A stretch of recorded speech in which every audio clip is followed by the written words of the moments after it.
Welcome to part 3 of our journey to the Fritz-John conditions.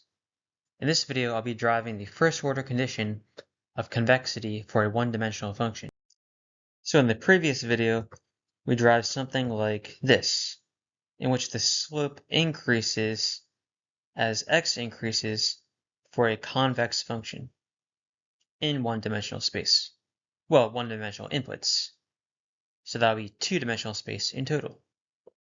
And we also derived the definition of convexity for a one-dimensional function in the previous video.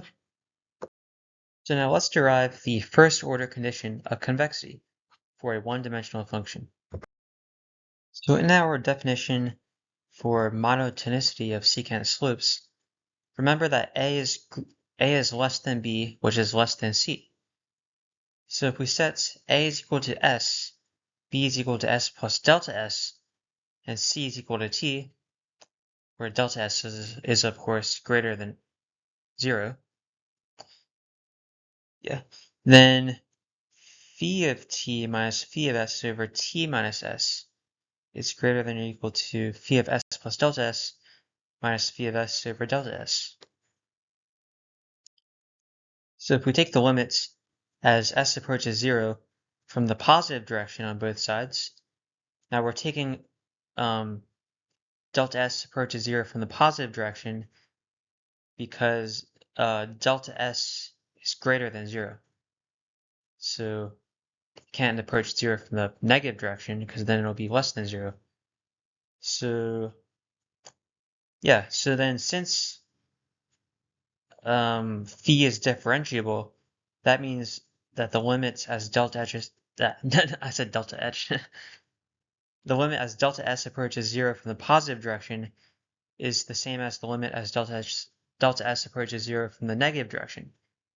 So that means that we have a limit as delta s approaches 0 on both sides, and that gets to phi of t minus phi of s over t minus s is greater than or equal to phi prime of s because phi is differentiable. Now since t minus s is positive, if you multiply it on both sides, then the inequality holds true. And therefore, we get the first order condition of convexity for a one-dimensional function in this red box.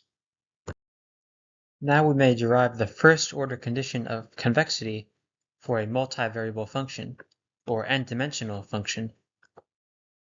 Now we're going to define phi of t as f of 1 minus t times x1 plus t times x2. That is the one-dimensional line segment connecting x1 to x2. So that is one-dimensional inputs, and then you have a one-dimensional output. And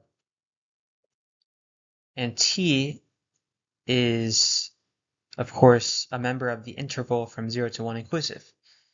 So therefore, phi is a mapping from 0 to 1 to real numbers. And f is convex, implies phi is convex.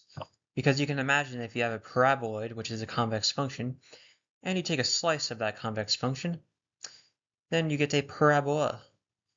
And its epigraph is convex, and therefore the function is convex. So therefore, phi of t is greater than or equal to phi of s plus t minus s times phi prime of s, where t is greater than s. This is the first order condition of convexity. Now, if we substitute t is 1 and s is 0 into the equations, then we get f of x2 must be greater than or equal to f of x1 plus phi prime of 0, where phi prime of 0 is what we have to solve. So let's do that. So now we may proceed to apply the Jacobian chain rule to figure out phi prime of s. Because after we figure out phi prime of s, then we can figure out phi prime of 0 by substituting in 0 for s. Now, we're going to use the Jacobian chain rule. And if you don't know what the Jacobian chain rule is, that's okay. I actually have a video on the Jacobian chain rule that you may watch if you so desire. Do whatever your heart desires, you know what I mean? So, we'll have the derivative of f with respect to z times the derivative of z with respect to s. Partial derivatives, I mean, where z is this n-dimensional input. That is the connection between the between x1 and x2 vectors parametrized by s. So now phi prime of s is equal to the partial derivative of f with respect to z and matrix multiplied by the partial derivative of z with respect to s. Now, the partial derivative of z with respect to s, that's, as you can see, it's x2 minus x1. And if we substitute in 0 for s, then we get, since z is a function of s, then we may say that